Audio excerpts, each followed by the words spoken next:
Nah, kali ini kita akan bahas soal basic bab 2, lanjutan dari bab 1 kemarin. Yang pengen gue bahas di sini sebenarnya udah ada banyak di uh, Google atau mungkin di YouTube yang lain. Karena pembahasan basic bab 2 bab 2 ini tuh soal SND. Ada orang yang bilang ini supply and demand, ada yang bilang base atau mungkin order block. Nah, kita anggap itu semua hampir sama lah, nggak perlu dipikir pusing gitu kan. Jadi ke depan juga gue akan bilang base gitu. Kalau base bawah berarti demand, base atas supply, dan kayak gitu. Nah, di sini tuh ada beberapa yang buat contoh untuk base. Yang gue gambar sekarang adalah supplier.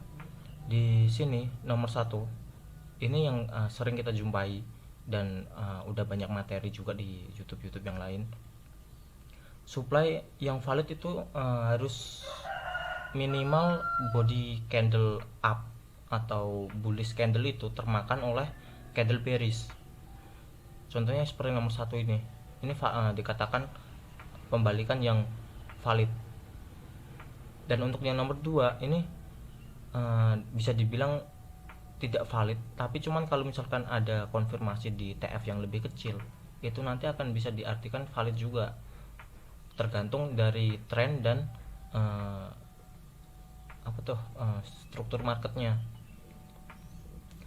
Untuk yang nomor 3 nih valid kayak gini, karena di candle pertama ini tidak mampu dimakan oleh bearish pertama, tapi diteruskan oleh bearish kedua. Dan untuk yang keempat, itu ada satu candle yang mungkin body dan ekornya itu kecil, tapi di candle berikutnya itu ya candle penerusan dan ekornya tuh mampu memakan candle di sebelahnya. Nah, itu bisa dikatakan juga untuk engulfing. Nah, coba kita cari di market.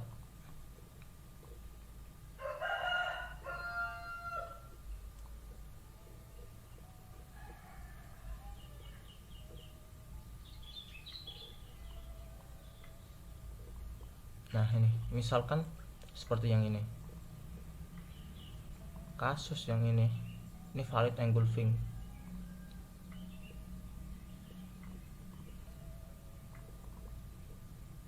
Maka di sini dia udah terbentuk hambatan juga. Tapi kenapa dia nggak mau drop?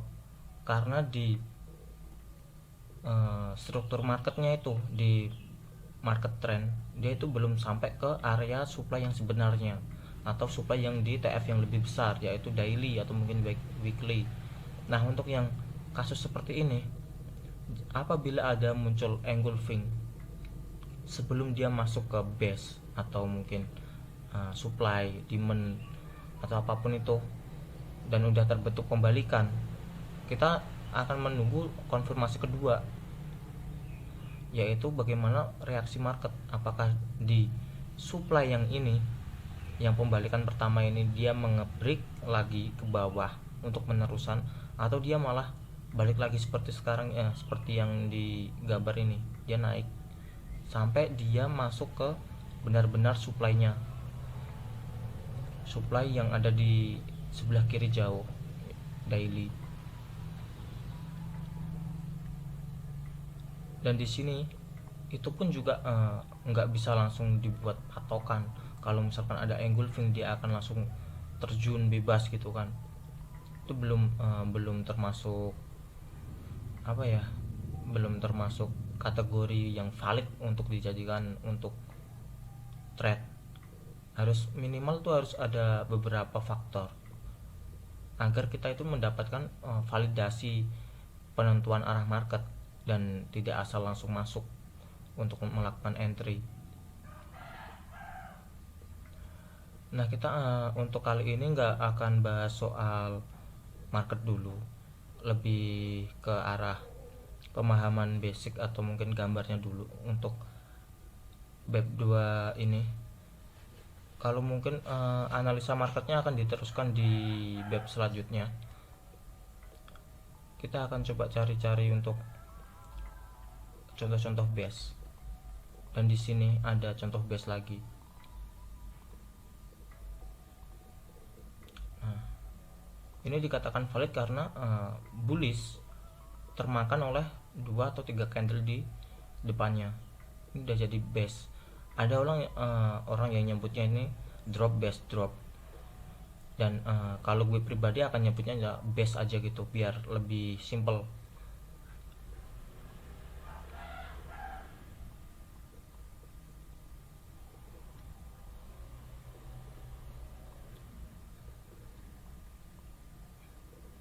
Lalu ke belakang apakah ada base? Coba dicek lagi seperti yang di sini.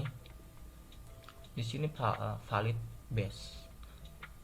Candle merah termakan oleh candle bullish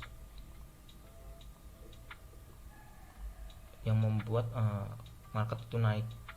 Cuma nanti di dalam sini, di dalam base juga itu harus dicari konfirmasi di TF yang lebih kecil, mungkin di M15 atau mungkin di M5.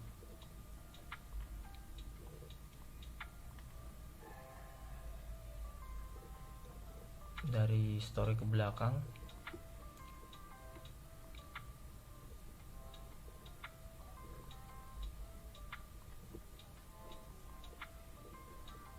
di sini di waktu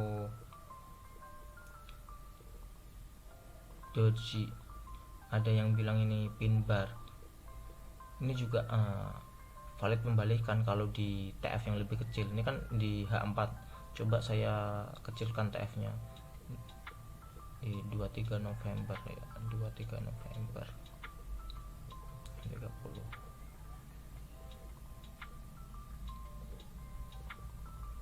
23 November.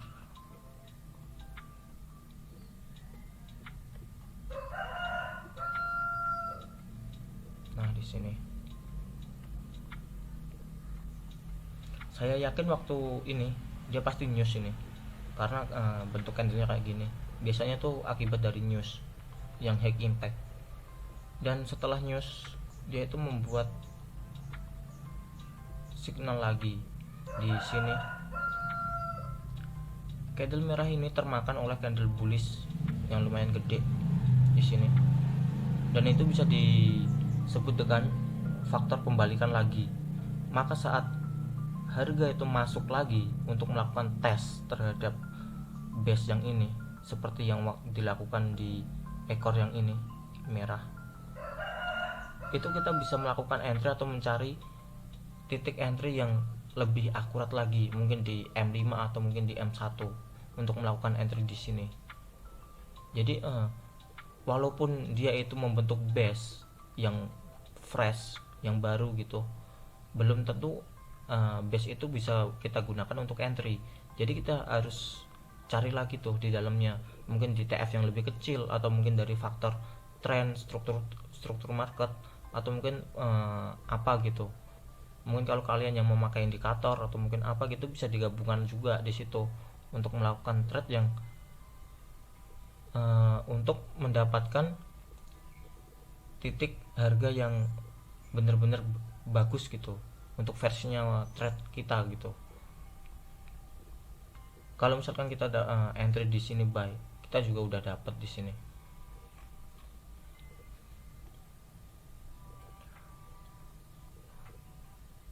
Dan sesuai dari yang bab kemarin, yang bab 1 yaitu struktur market, itu juga mempengaruhi cara kita untuk mencari base atau SND. Karena kalau misalkan trennya naik seperti ini, waktu tren naik atau struktur bullish, kita itu lebih dominan akan mencari base untuk ngebuy, bukan untuk sell. Karena kalau kita mencari base untuk sell, itu akan lebih mudah tercounter atau lebih mudah untuk terkena SL. Masa iya untuk tren naik kita akan mencari sell gitu kan? Lebih aman kan follow the market gitu, follow the trend agar lebih resikonya tuh rendah. Seperti waktu di sini dia itu dapat base, kita untuk base buy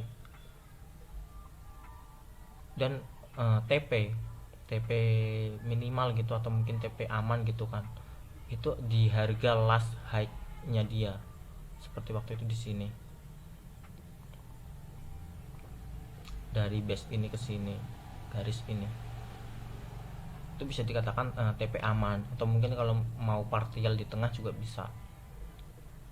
Nah, kalau misalkan tren tren atau strukturnya itu down, turun, itu juga kita akan cari base yang untuk nge-sell, mungkin di supply atau drop base drop. Itu bisa kita gunakan untuk mencari titik entry. Jangan kalau misalkan trennya lagi turun, kita malah nyari buy. Itu kalau belum yang benar-benar paham market, itu pasti sering kena SL kalau kayak gitu. Nah, mungkin kayak gitu ya simpelnya untuk kali ini. Saya juga nggak pengen panjang lebar juga, ntar kebanyakan lebar kemana-mana malah bingung. Lebih enak kalau bertahap sedikit-sedikit, dan kalau misalkan ada pertanyaan bisa ditanyain aja gitu. Untuk lebih mudah mungkin nanti saya akan cantumkan file PDF untuk memahami uh, cara menggabungkan SND atau base, dan saat mencari struktur kita juga sekalian mencari SND. Itu nanti mungkin saya buatin PDF untuk itu. Oke, terima kasih untuk kali ini ya, dan mohon maaf kalau misalkan penjelasan saya juga kurang jelas, karena saya juga minim public speaking, jadi kurang bagus untuk menjelaskan kepada kalian. Terima kasih.